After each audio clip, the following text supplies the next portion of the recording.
et elle lui sera donnée. Si vous voulez de la sagesse, connaissez Dieu d'abord. Hébreux 11, 6 dit.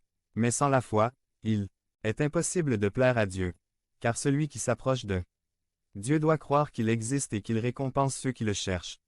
Elle viendra sur nous comme la pluie, comme cette dernière est la première pluie sur la terre.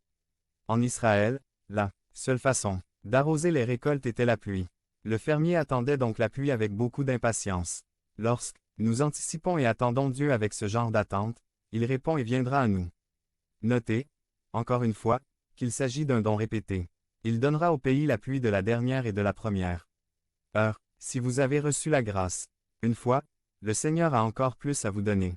Vous vous souvenez des bons moments passés avec le pasteur un tel. Eh bien, le pasteur un tel est déjà mort, mais Dieu ne l'est pas. Vous souvenez-vous du bon temps que vous avez passé, lorsque vous étiez assis dans telle ou telle église, puis que vous déménagiez dans une autre ville? Eh bien, Dieu n'a jamais bougé.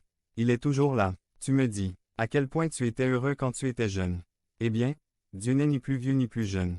Il est le même, aujourd'hui, hier, et pour toujours. Pensez-vous que parce que vous avez reçu la pluie de l'arrière-saison, elle a vidé les bouteilles d'eau du ciel? Non, frère, ses miséricordes sont nouvelles chaque matin. Un grand réveil arrive, frère, et ce sera le dernier pour l'Église avant la venue de Christ.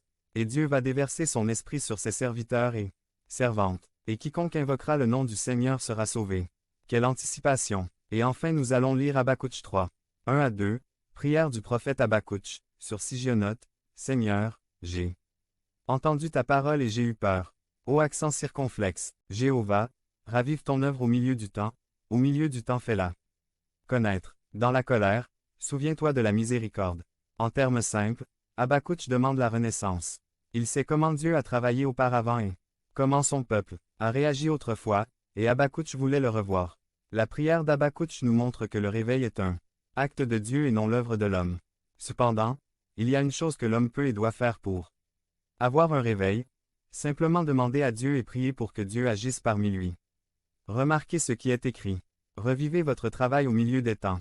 Souvent, ma demande est en réalité de relancer votre œuvre, mais je dois avoir l'esprit et le cœur pour l'œuvre de Dieu. En même temps, cela devrait être un devenir membre de la chaîne et AIDEZNOUS à propager la parole de Dieu à travers le monde.